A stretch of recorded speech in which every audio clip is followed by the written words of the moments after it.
Couz Elite first started off as just like training in a camp for kids. You know, we never thought about like advancing it into what it's kind of blown into now. So I was just training. You know, I was going to play overseas or going to play pro ball and coming back and training kids whenever I had the time. And my first camps, like I stated, was in Sunrise Christian Academy.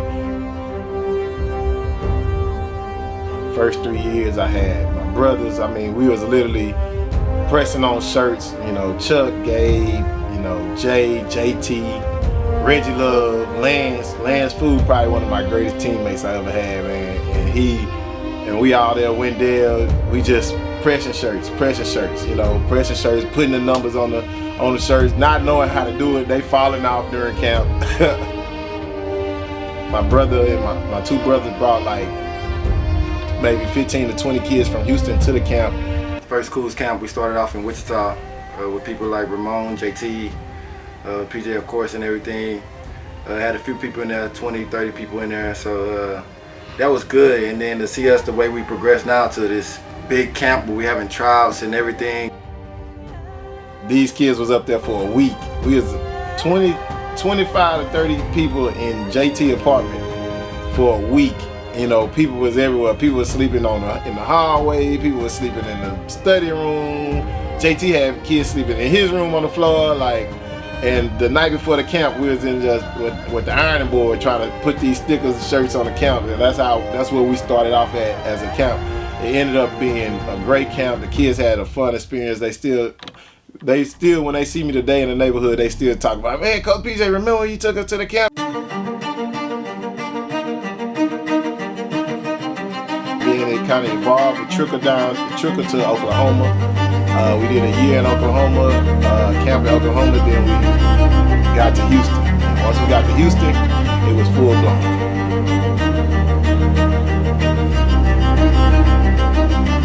You know, because the roots and the contacts and communication and the connections that we have here in the neighborhood. Our first camp was full, a ton of kids. We had a bunch of kids. We was on the hills running. The kids will tell you, they all got their own story on the hill. This is my private eye, private investigator. Said they only went up 2 times. So how many more they owe? 2 more? Alright. Make sure they do it, okay? If they don't do it, you let me know. But we were just on the hills running, running the bio, running the memorial, just anything we could do to help these kids enhance their performance in whatever sport they had. We were doing football players, basketball, baseball, everything. Last one. Come on, let's go. 3 state titles will get you D1. I promise you. I promise you. You win 3 in a row, you're going to about that time. Coach Clay, who is the mastermind behind everything, that he don't get enough credit, but he was saying, PJ, man, you need to coach. And I'm like, man, I can't coach. I don't have time to coach. I'm still playing at the time. So I'm only here June and July, you know. So he was like, man, you need to coach, man. These kids they really rock with you, man. They will listen to you. He would come in after he finished his season pro ball, and I'd be probably exhausted. And he would kind of come in and take over. We built this team up. Jalen Waddle was on the team for the Miami Dolphins. Remy Minor and Q with the Knicks. But we had players, but we just had no clue of what we were doing. And I'm like, man, I have no clue about even wanting to coach or how to coach or anything. You know, I've always been a student of the game, but coaching wasn't like, I didn't think I would be doing it. You know, I knew I'd be doing something in basketball, but I didn't think I'd be coaching. But Clay was steady on me. Man, you need to coach. Man, you need to coach. You need to coach. And I'm like, I can't do it. To start, Gabe asked me to start a team. I brought 2 players. I think one was 6'1", one was 6'2". Gabe brought a kid that was probably 8th grade, 7th grade, 6th grade, 4th grade, 3rd grade. And I walked in the gym and I was like, Gabe, what are you doing?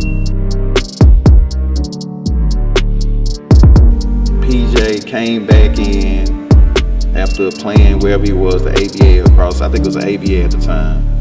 And P was like, okay, we ready. First we had to convince P to coach.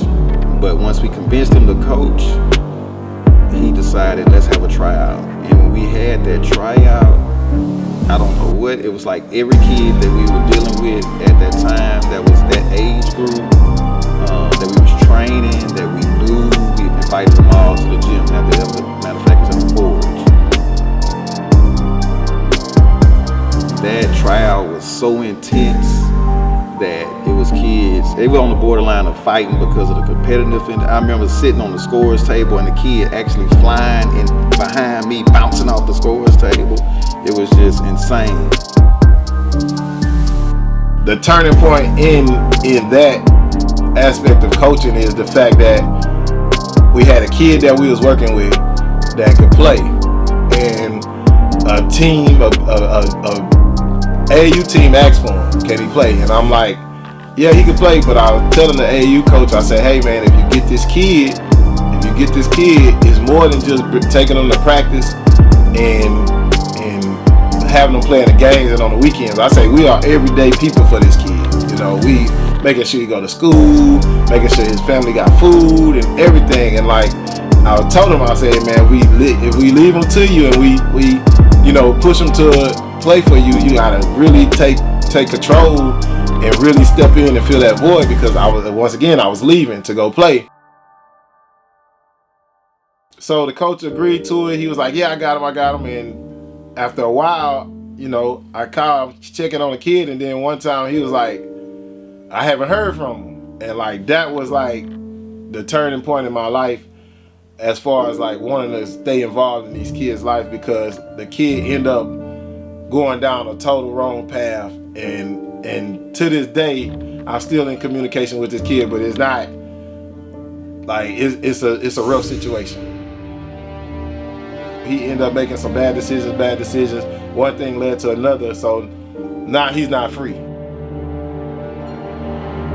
I kind of take hold of that, kind of blame myself for it, because I knew I shouldn't have just let him go play for somebody, and that didn't understand the battles that these kids have, and the battles that particular kid had, And so that changed, that put a different perspective in me to like, we can't lose another kid. We can't lose another kid. And that was the turning point of me coaching. That's how Couz Elite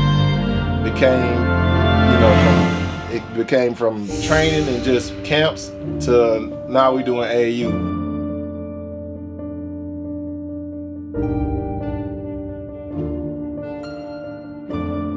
We started off as Texas Showcase, and we would go to these events, and we'd be in these events, and I played AAU basketball, but I didn't pay attention at the time I knew it was a ton of coaches watching our games, a ton, but I didn't pay attention to live periods and all this type of stuff that that it is today.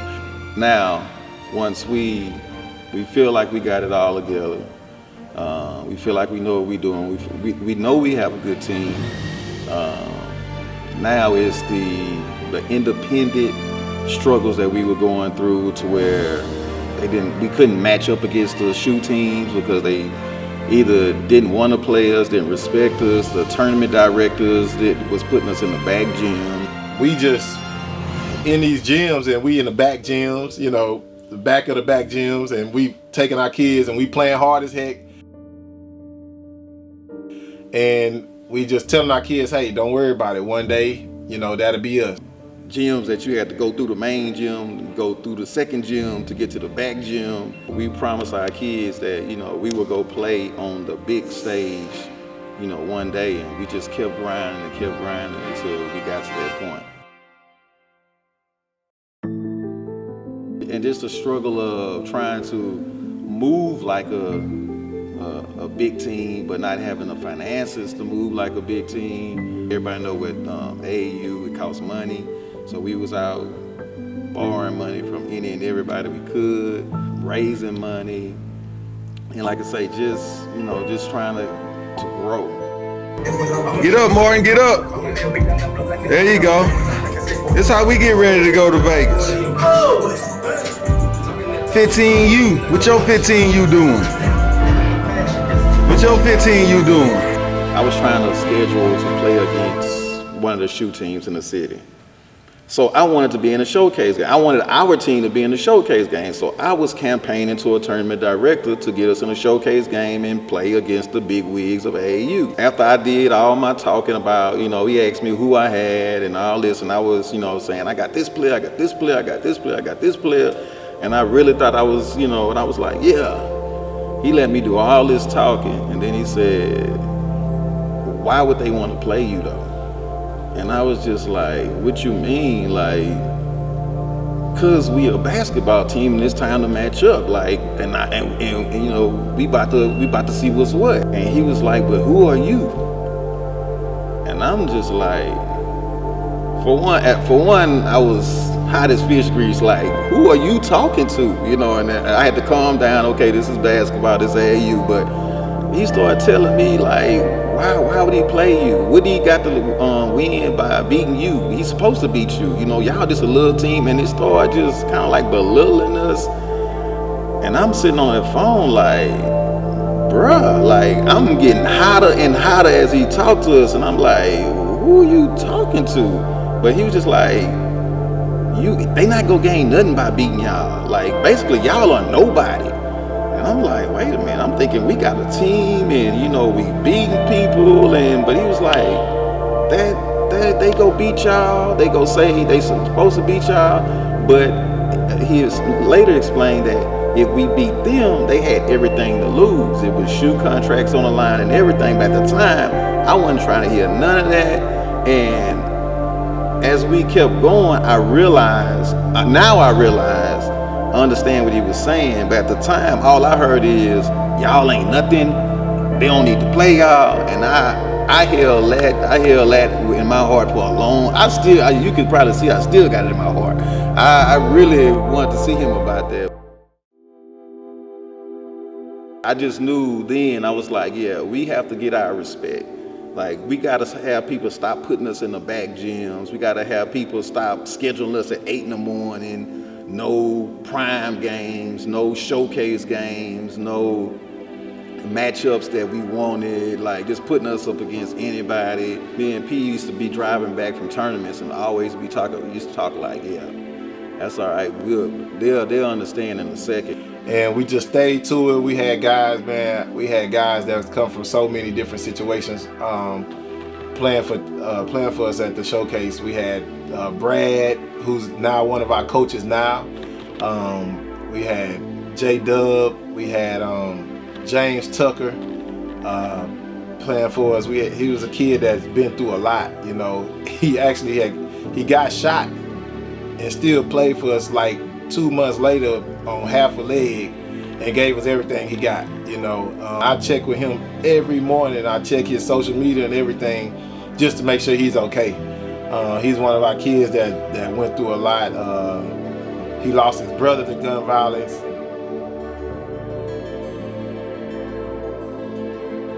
We buried his brother on a Saturday. We head into Vegas, and he calls me, and he's like, Coach PJ. I'm like, what? He's like, my other brother just got killed. And I'm like, what? And he's like, my other brother just got killed. So we an hour away from Vegas, and I'm like, you need me to turn around? I'm gonna turn around, and he's like, nah, y'all go play. But he was hurting, he was in tears. Just going through that with him and just seeing how, people in our community treated the situation. Of course, it picked up national news. So we had churches, that all churches wanted to do the funeral, churches, this, because it picked up so much attention. And then we started a back to school drive in his name in August. And, the church that buried him, they was like, oh yeah, y'all can use our facilities anytime, that was the message while all the cameras was around. But then the next year when we tried to keep the back to school drive for the kids in the community, the church tried to charge us. And like that alone made me just say, hey man, we need to really give our kids every resource that we could possibly give them because that hurt. I remember coaching in Vegas that same weekend. I was like, you know, getting real emotional with my kids because they didn't know what our kids back home was facing. All right, good job. Way to play together, stay together, and we gonna be all right. All right, bring it in. Hey, be ready tomorrow, man. Be ready. Battle on 3. 1, 2, 3. Battle. You know, they didn't know what was going on back home. They didn't have a clue. You know, it had just happened. It was fresh. So, you know, just things that we went through to kind of get to this position. So we started running. I had a group of kids like D Brown, Bobo, X, Mike, Max, Jock Hughes, Deuce, all those guys that we had on the first couple teams. You know, we owe those guys a lot because they built a culture to what it was and what it is to this day. Going from Texas Showcase, I remember we went from Texas Showcase to Team Sims. You know, shout out my boy Jay Sims. He took care of us, and then we was switching names again, and we asked the kids, we're like, hey man, what y'all want to call it? You know, mind you, Couz Elite was just a camp and a training thing, and the kids were like, man, we want to be Couz Elite. We want to be Couz Elite. I'm like, y'all sure? They was like, yeah. I'm like, that's not really a AAU name. And they was like, man, we want to be Couz Elite. We want to be Couz Elite. I was like, all right, cool. From there, that's when Couz Elite started.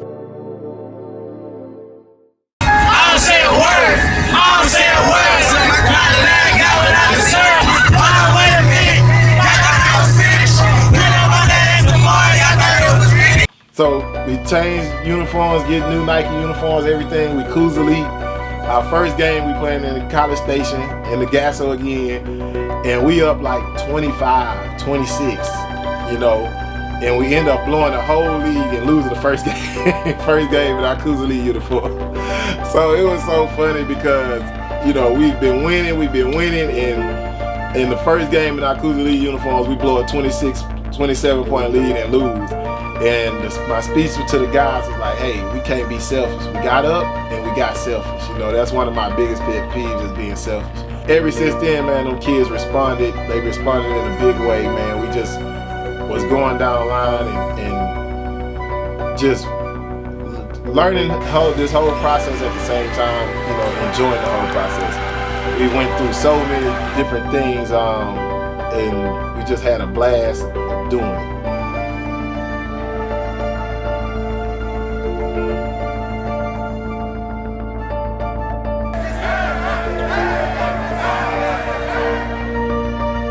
A couple of years later, we end up going from like 1 team to like 11 teams, and it just kept building. We kept building relationships, finding other coaches that had the same goals as us. Let's go, fellas, let's go. Right now, this is the time right now to solidify your spot.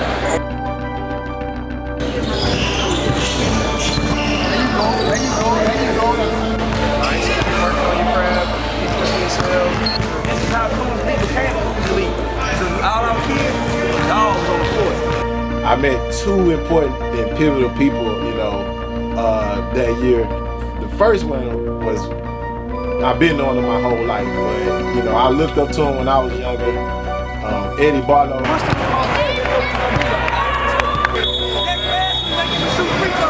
Finish the game!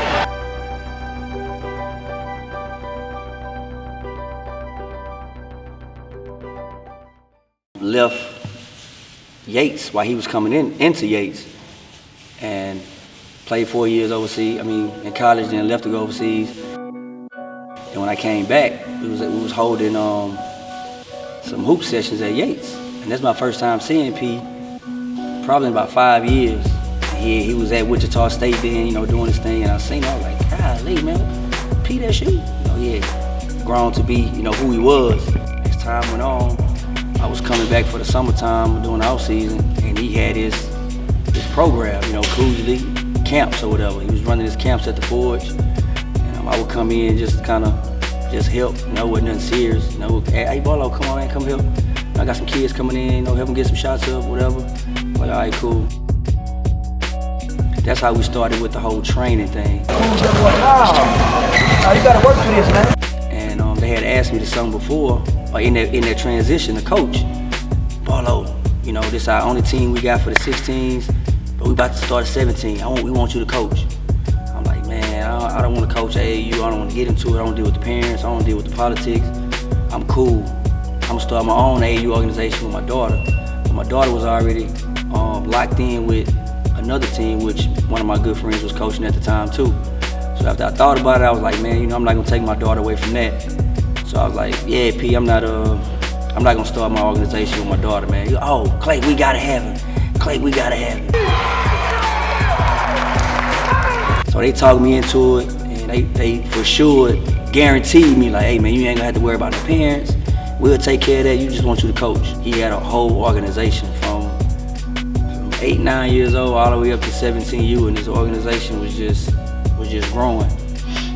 And that's how I got into the coaching with Couz Elite. Just getting a chance to work with your idols, you know, like people don't really get their flowers, you know, and Barlow is one of the guys that I remember watching him on TV in the NCAA tournament versus Florida, and I'm like, Daddy, that's Barlow. You know, you never seen somebody that you had connections with every day, and you see him on the big screen.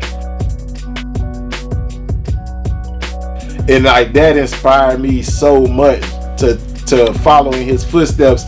So when I had a chance to get Barlow to come work with Couz Elite and work with me, and he said, yes, bro, it was just like your big brother putting his blanket over you. Like I knew we couldn't fail because Barlow here, you know what I'm saying? My idol working with us. So I know we're gonna be successful. I know that team is gonna be good. I know everything is gonna be okay. You know, between him and Clay, everything was perfect.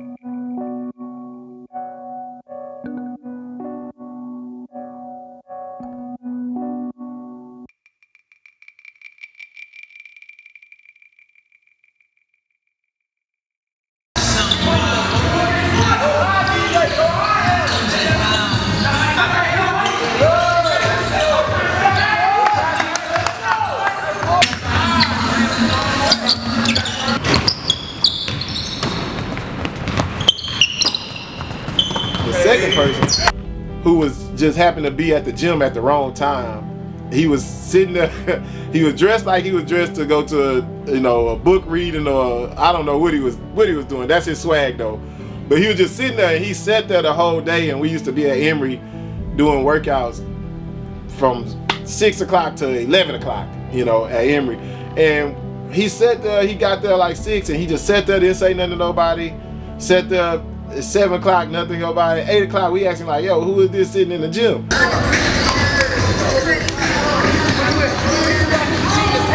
9 o'clock go by, he don't move.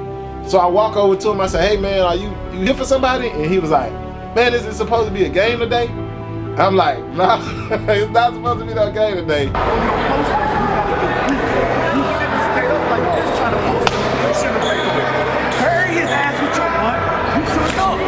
He was like, man, I'm here for a game. This kid told me he played a game here today at 7 o'clock. I was wondering what was going on.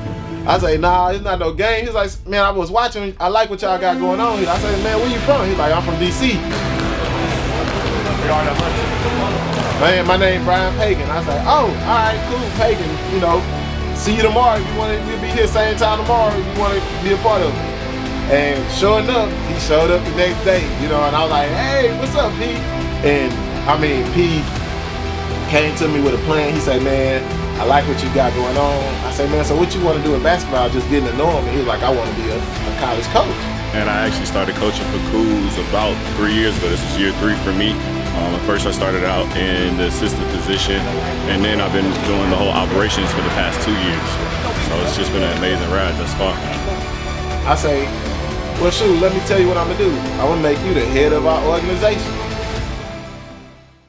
And he also brought Phil. Hey man, it's real. Finish the game, let's go. It's real easy.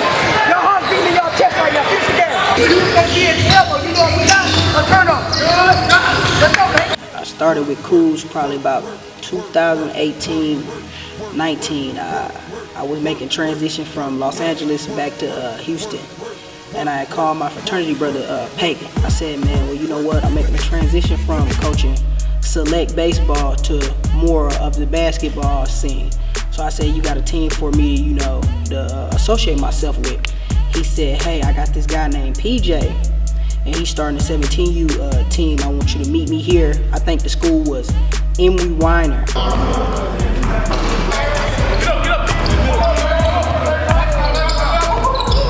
My first time being in there, we walked in the building. I met PJ, real cool dude, you know, big on life, you know, down to earth.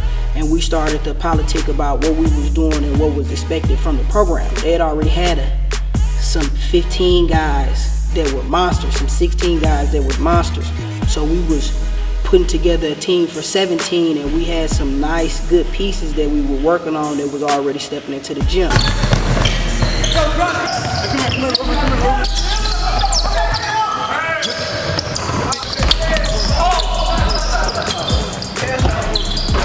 And I ran across a guy by the name of Eddie Barlow, who's now was a 17U coach at that point, you know, which was leading the program as well with Pete. I gave Pagan a call the next day and said, man, I like these guys, and I think I'm ready to lock in full time.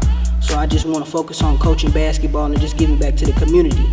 You know, Phil was another person that, you know, he brings energy all the time, every day. So we was in practice, a lot of skill work, a lot of hours. Respect when we was doing 2-3 hour practices. We would drive them all over the country for these kids. We were just trying to work, and work.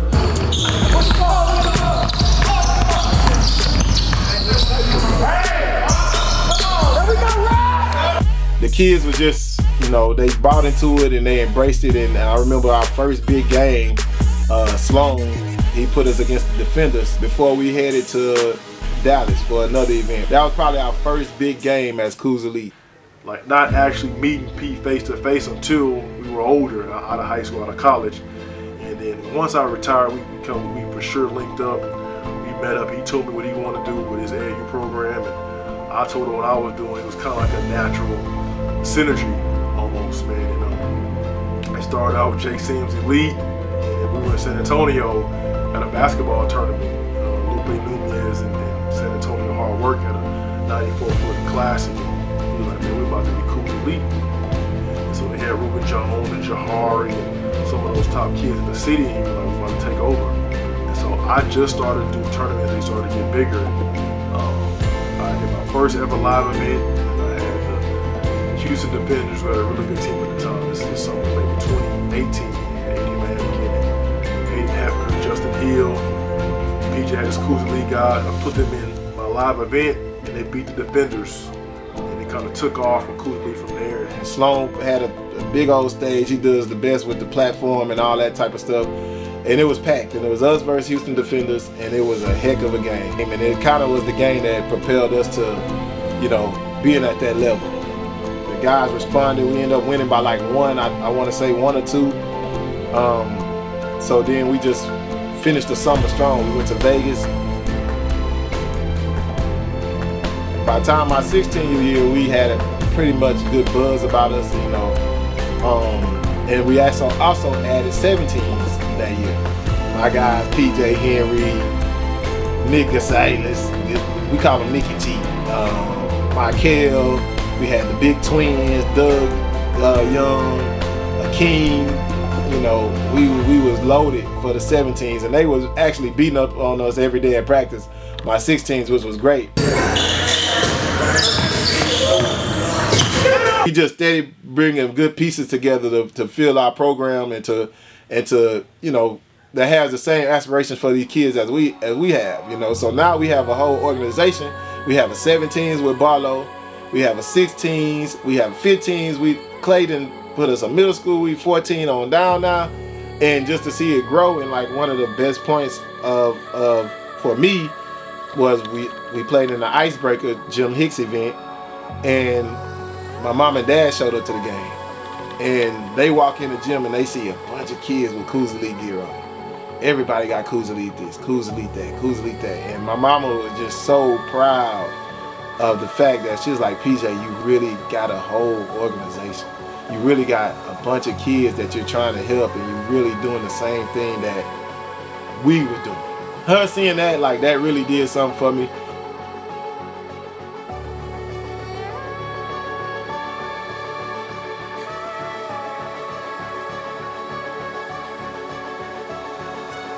When you from afar and you see these teams, these big time sponsored teams, and you see them and you're like, hey man, we want to aspire to be that. But then once you getting closer to them and they trying to knock you off the pedestal and knock you down, you like, man, do I really want it? You know, but we took everything with a grain of salt because we literally didn't have nothing.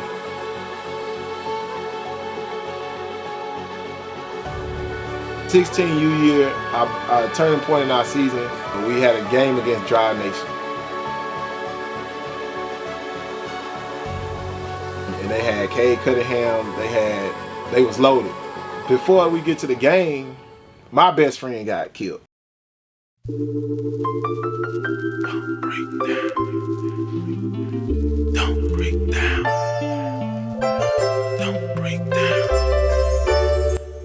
You know, and that did something to me personally, to where like I was going through it.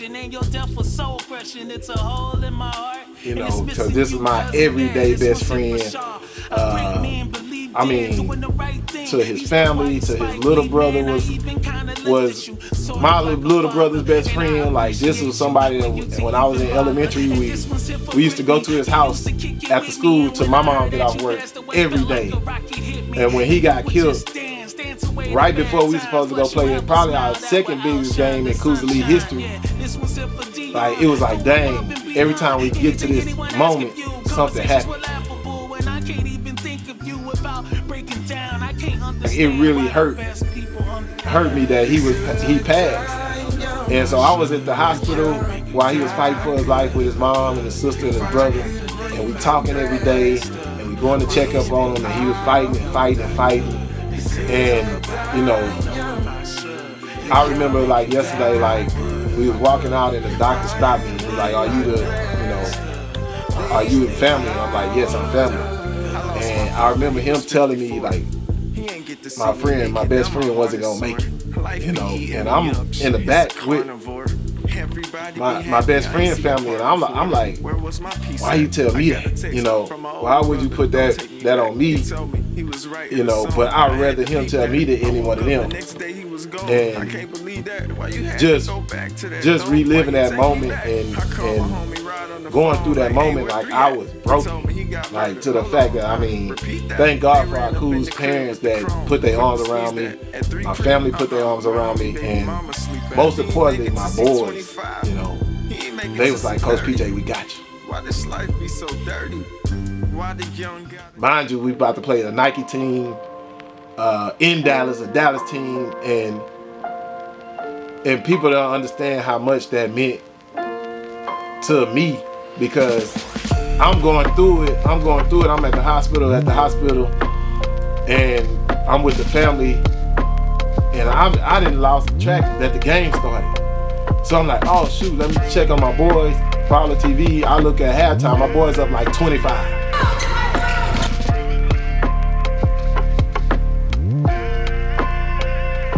And like, it was like the biggest smile, the biggest fulfillment of the words, Coach PJ, we got you, that I probably had in my life. And after the game, they all called me like, hey, Coach P, we end up winning by a lot. They all called me like, Coach PJ, we told you we had you, we told you we got you, we told you we got you. And like, it really broke me down, because I felt like I couldn't be there at the biggest time for them, because I had to be there for me, you know, and for my family. So it took a lot for me to get off the mat. You know, Shantae, the Couz moms, the Couz dads that don't get a lot of credit, they was on me every day like, hey, you gotta pick yourself up. And that ended up being like one of the biggest moments for Couz Elite, that 16U year.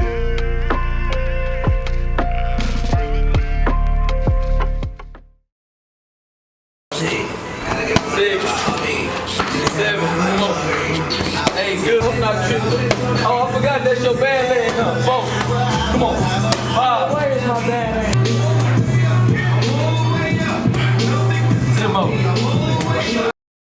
me and PJ, we went to Yates together, and I was a freshman, and he was a senior.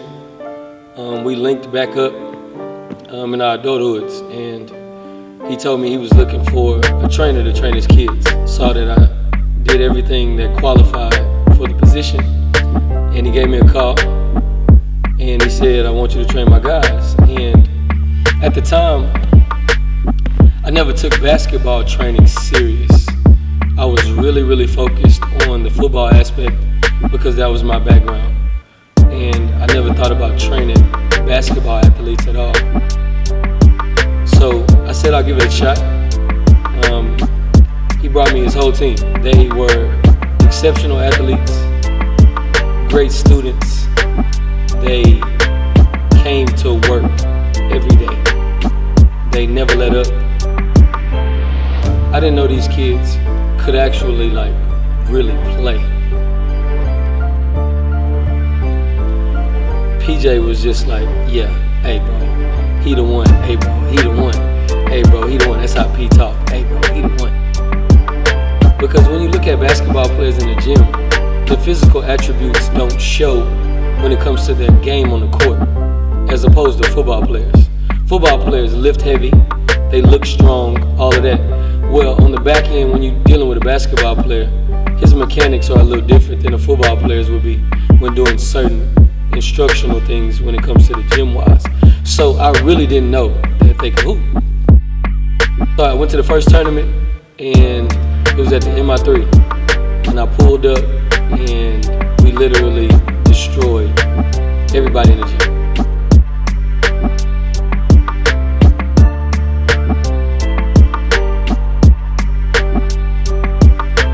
And I sat back, and I smiled, and I said, PJ wasn't lying.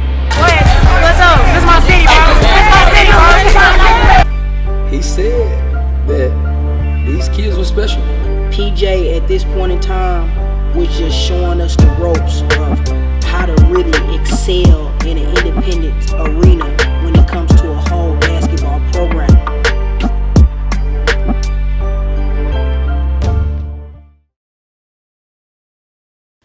We go into our 17U year, and we are loaded again, and my guy Sloan comes through again. Hey man, PJ, I want you to talk to this guy from Under Armour. I'm like, all right, cool. You know, I talked to him. I think he could they start a new Under Armour circuit. They want to put y'all on it. I'm like, all right, cool. So once again, I call the guy. He was like, y'all in. So now we done went from the back gyms to the main stage. You know, so I go back and tell my kids, like, yo, we're gonna be playing on Under Armour circuit. Mind you, I don't know what it is yet or how it operates or anything, but we came from nothing.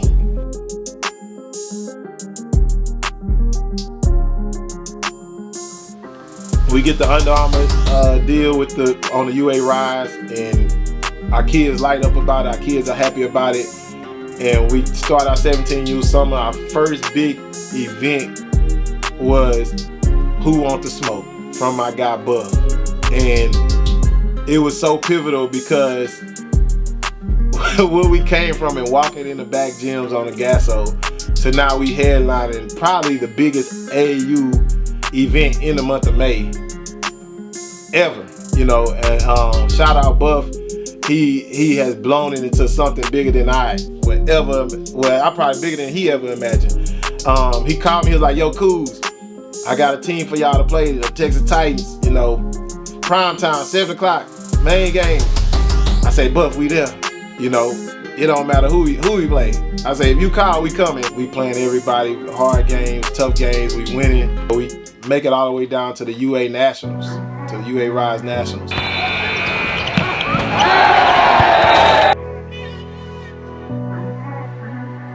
He told me to go to Atlanta, Georgia, and that's where the UA finals are. And I said, okay, cool. Took that ride with him, jumped on the plane, and it was probably the best trip I ever took. And our guys walking into the facility, I remember I grabbed Ruben. I said, hey man, ain't this what you wanted? Ain't this what you waited for?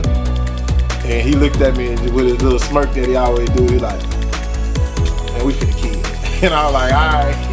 And sure enough, man, them guys put on an unbelievable display of just a brotherhood, I would say. There you go. Yeah, that's it.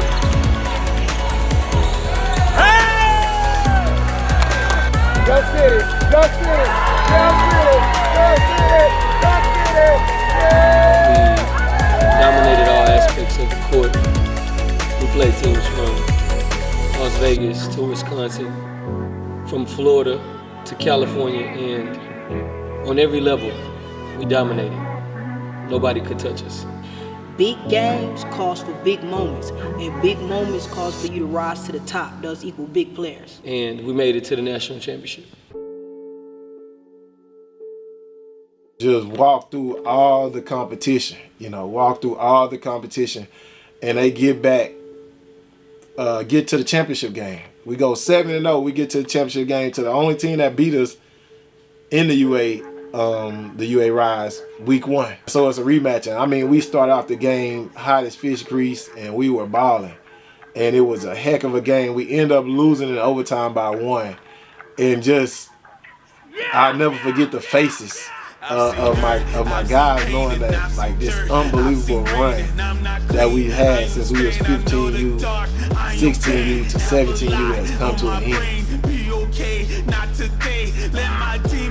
It was one of the most heartbreaking losses that I've ever experienced in my life. And I've taken some losses.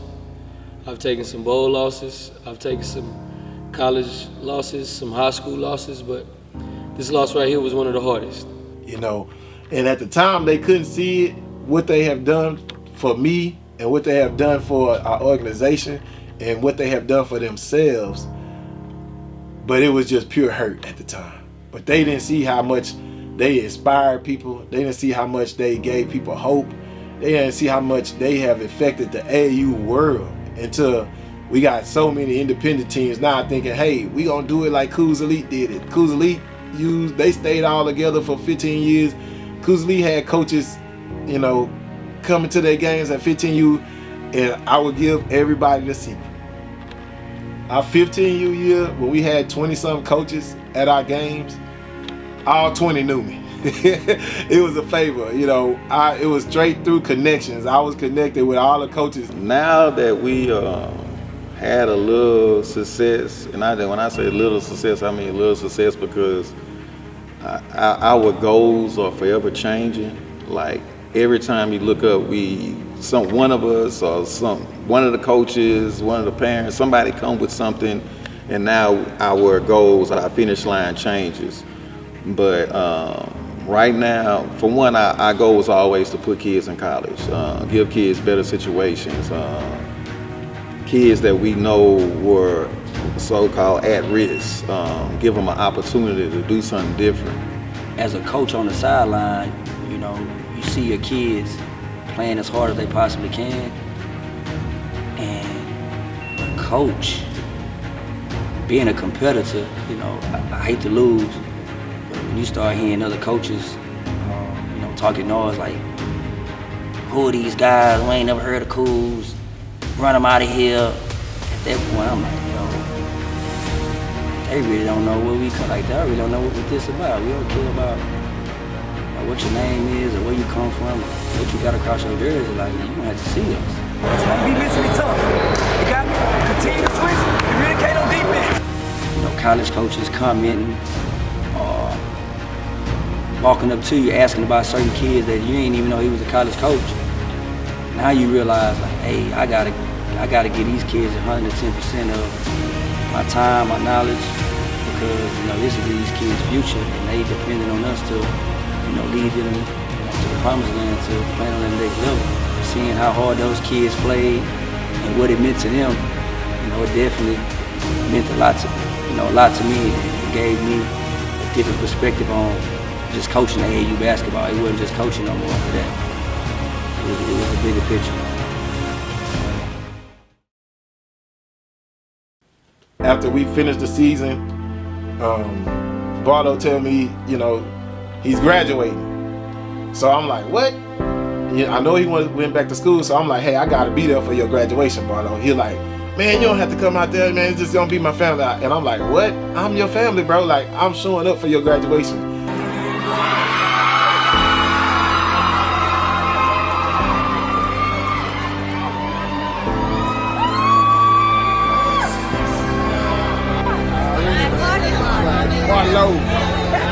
And just to be there to see Barlow walk across the stage, knowing that we giving these kids an example, a better example of what to be, and just being solid.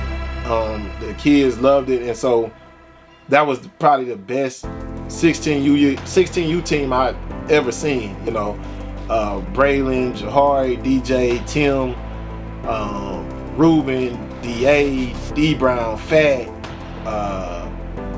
Monty, my guy, you know, Adam Canafani, like King, Farouk, like it was just the best team and the best group of guys. Like forever, that group is in my heart for forever, you know, for what they did for me to get me off the mat, and probably one of my darkest points. And I think that it grows so fast because people were realizing and witnessing you know, what type of organization he was running, what type of person he is, you know, where he come from. And then, you know, these days, the social media, everybody talks. So when they seeing tweets and people on Twitter saying, you know, what's going on over there with Couz.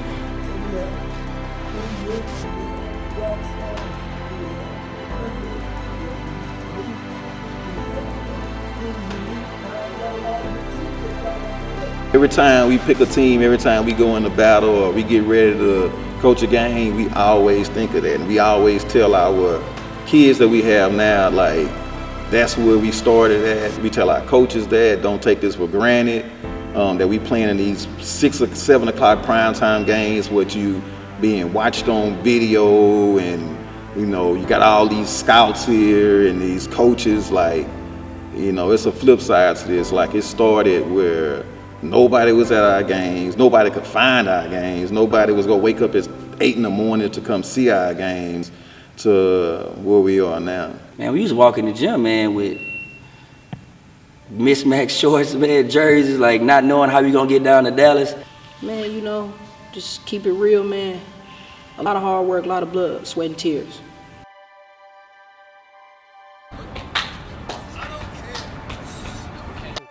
2-10 to play. Look at that dribble behind the back, and Elliott. Oh my! Trying to push the pace.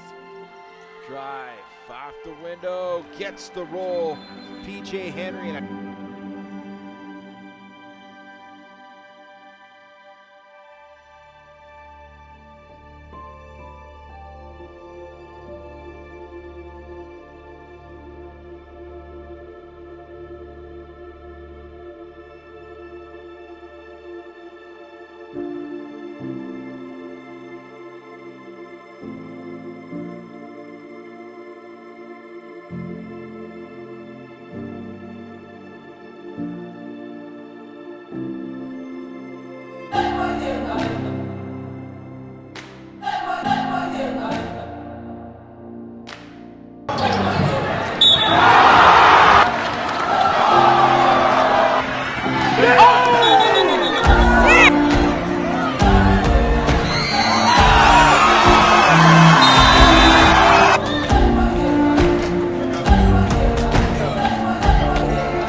inside, kicks back to the top of the key, and a three-pointer falls for D.A. Houston. The fans that have made the trip, that one backed in by D.A. Houston. For the first time in their Division I history, Longwood is headed to the NCAA tournament.